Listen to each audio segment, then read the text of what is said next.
Oh, hey everyone. Welcome back for another 2-year rebuild. If you don't know already, the only rule in these 2-year rebuilds is no rules. I can make any trades that I want, and then we're going to have one free agency period and one draft to improve this team even more and see how good we can do in 2 seasons. This Browns team is already really good as is, but there's still some things we can improve on, like another receiver maybe. We could definitely trade Kareem Hunt for something. We could probably upgrade something on the O-line, quarterback. Interior D-line could definitely use work, and the linebacking core as well. As for Deshaun Watson, I know people have their mixed opinions on him. He's not... I don't want to get into politics, alright? So, in Madden, we're not going to think about him as a real person, okay? So we're thinking about him as a Madden player. He has decent quarterback stats, decent attributes, and we're going to go through the first season, see how he does, and maybe move on from him after year 1. For our first trade, we're going to be sending Greedy Williams, Jacoby Brissett, and a future 2 to the Panthers for Derrick Brown. Next, we're going to send Kareem Hunt, Sion Takitaki, and a future 3 to the Lions for Frank Ragnow. Next, we're sending Ethan Pocic and Jakeem Grant to the Bears for Darnell Mooney. Lastly, going to be sending a second-round pick to the Ravens for Michael Pierce. So we go up from an 85 to an 89 overall. We added Frank Ragnow at center and Darnell Mooney at wide receiver 2 on offense. And then on the defensive side of the ball, linebacking core leaves a little to be desired, but we added Derrick Brown and Michael Pierce on the D line. And just those acquisitions bumped us up 4 overalls. I think we're in pretty good position to make a deep playoff run. So we go 10-7, come second in the division. In the wildcard round against the Titans, not quite what I would have expected, but at least we made the playoffs, and then we lost in the playoffs 38-35. Of course we did. Why would we win with a 90 overall team? Oh right, it's Madden. Sorry. Madden Sim. Yeah, the Titans beat us. Of course they did. Of course. Ryan Tannehill threw 323 yards and 4 touchdowns. Alright then. Deshaun Watson threw 2 picks. That was not helpful. Nick Chubb did fine. Receiving, Austin Hooper destroyed us. Mark Cooper, they have AJ Green. Darnell Mooney did fine.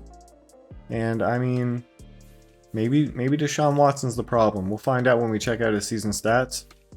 And we'll probably look to, we don't have much to draft, or much capital to use in the draft anyway. I don't know if it's the Brown scheme, or if it's Deshaun Watson, but that is garbage. 4,000 yards, 27 touchdowns, and 16 picks. Yeah, I don't know. We're going to have to look to change that. 1,700 yards, 20 touchdowns. Nick Chubb carried. When I say carried, I mean he carried. Darnell Mooney, 1,200 yards, 6 touchdowns. 909 from Amari Cooper. 802 for Peoples-Jones. And one of the best tight ends in Madden goes for 500 yards and 4 touchdowns. I don't know if it's the scheme. Jedrick Wills was not good. Jack Conklin was not good. 3 players over 100 tackles. Tackle for loss, we had 20 for Garrett, 19 for Derrick Brown, 14 for Clowney, 14 for Michael Pierce. Sacks, 12 for Garrett, 11 for Clowney, 6.5 for Brown, 4.5 for Michael Pierce. And picks, 3 for Newsome, 2 for Delpit, 2 for Deion Jones, 2 for John Johnson, 1 for Emerson, and AJ Green. Kicking, Cade York was awful. Nice, love to see it. 7th in offensive yards, which was pretty much all Nick Chubb, and 6th in defensive yards, is good enough to get us kicked out in the wildcard round. 23rd in points scored, that's nice to see. Don't expect anyone on here, except for maybe Nick Chubb, but he doesn't make it because it's a quarterback award. Offensive Player of the Year, Nick Chubb at number 2. And that's really the only player I expect to even see on these lists. Definitely not going to see Cade York. As for dev-ups, we had none as expected. I would expect maybe Mooney to go up, but aside from that, trash. Well, we have no money, but at least there's really no one to sign. Clowney's the only one I would consider. Deion Jones, maybe, but we could bring him back. We could. At 28 years old, 79 star. Is he good enough? I think he'd be good enough. We'll see if there's anyone in free agency, though. He doesn't really have interest, so I'm not looking to overpay people right now. And he's He's really the only one here. And Anthony Walker's a starter, so we're going to need new linebackers. But aside from that, I think we'll just head into free agency as is and potentially look to trade Deshaun Watson because I don't want him. Now look, I know it's unrealistic, but I'm trading Deshaun Watson, Tony Fields, and Peoples-Jones to the Bears for their number 2 overall pick. I don't want Deshaun Watson, and I know it might just be the Browns scheme, but for these 2-year rebuilds, I am only staying with the team's scheme through the whole rebuild. So we're going to find out the hard way, or we're going to learn something about Deshaun Watson through this trade. And I have a quarterback I'm going to get in free agency. We won't be drafting one. I might be using this pick to do something else with it. We need quarterback, we need edge, and we need D tackle. And a new third receiver, but I will get that in free agency. Alright, so we're replacing Peoples-Jones with Sterling Shepard. We're bringing in Kaiser White as our new outside linebacker. And don't knock it till you try it. Taylor Heinicke is a sim god, and he always annihilates when he starts for the Commanders. So we're going to see just how bad the Browns scheme is through the play of Taylor Heinicke. So here we are at pick 2, and I want you guys to know, Chris Fisher is the only quarterback here in this draft. And that C under pressure kind of scares me away. He does have aggressive forcing passes and average senses pressure. His traits aren't terrible, but his combine's terrible. Good throw power and just terrible pretty much everywhere.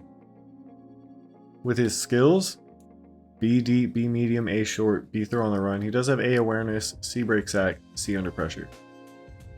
He's not a top 5 talent like it says. I mean, top 5 projection, sure. Top 5 talent, no. Otis Church, by the way, is an awesome name. I love that name.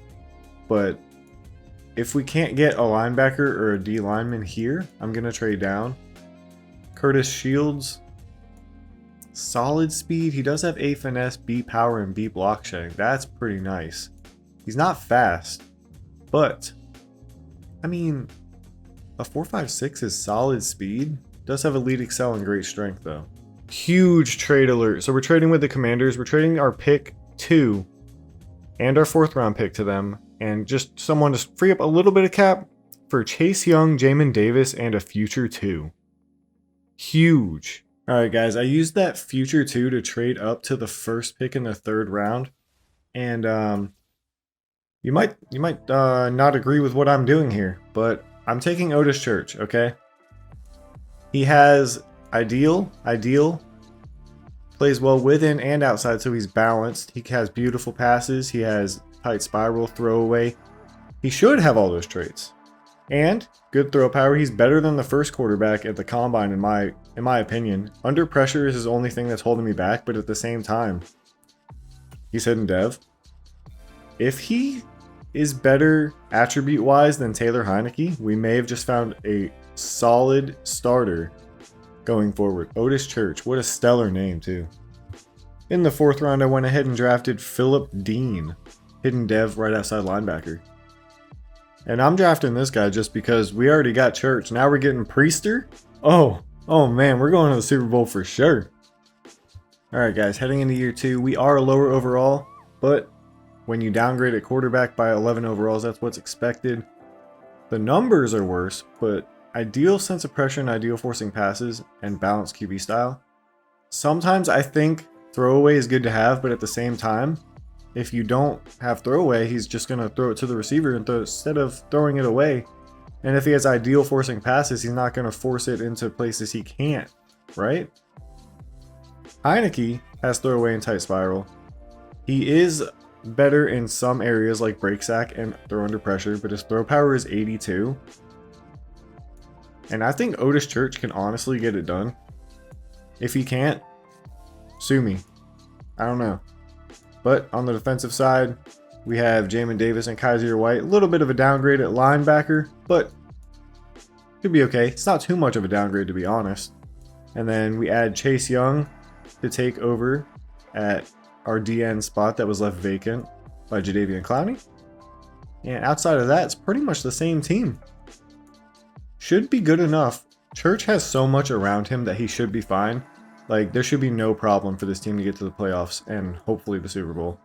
I did sign Harrison Butker because he was in free agency and has better accuracy than Cade York. So I'm going to take that every day of the week. Guys, Otis Church led us to a first round bye.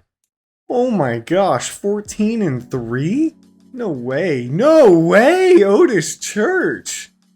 Oh my gosh, go get your guy. Go get yourself an Otis Church, guys. And Nick Chubb still balled out. Oh my gosh, yeah. If you're playing with the Browns, move on from Deshaun Watson. Well, if you're simming anyway. But Amari Cooper and Darnell both over 1,300 yards. And then 906 for Shepard, 608 for Njoku. I guess it's just the Browns scheme that doesn't involve the tight end. Sacks were down. Good from Jack Conklin. Wills was meh. On defense, Owusu-Koramoah and Jamin Davis both over 100 tackles.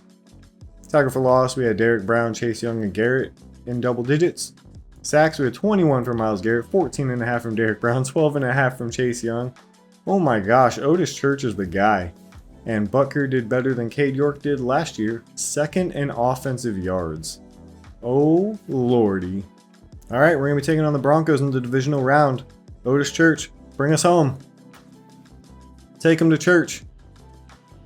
And he does, 38-20. This team is amazing. This just goes to show you that traits are everything. That's wild. This dude's up to a 74 now, about to be 75. Wow. I kind of wonder, he's probably only a star. He is only a star, but dude's a beast. Come on, Church. And we don't win in the conference championship, but we did better with Church. And this team has a future with Otis Church. If you guys want to see a third year, I'm kind of interested in seeing a third year from this team. Let me know down in the comments and I will absolutely do that and make it into a short. Otis Church had 2 picks in this game, but he did throw 3 touchdowns. And Nick Chubb was okay.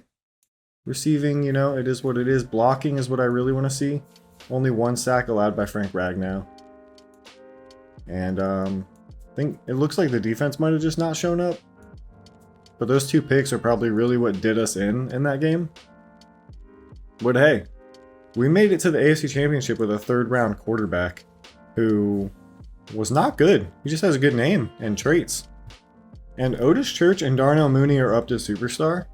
I wonder what award he won. Offensive Rookie, of course, but I wonder if he won anything else. Nope, just Offensive Rookie of the Year, and he gets up to superstar. So that makes me even more interested in seeing a 3rd season from this team. Otis Church, who would have thought? Oh my gosh, all the superstars. Defense going crazy out here. Jamin Davis, Owusu-Koramoah, Delpit, Johnson, Denzel Ward. Did he go down? I feel like he might have just been there and I never noticed. Nope, he went up to superstar. How was he not a superstar before? That's weird. But that's a lot of gold everywhere. But I hope you guys enjoyed this video and I'll see you guys next time. Bye-bye.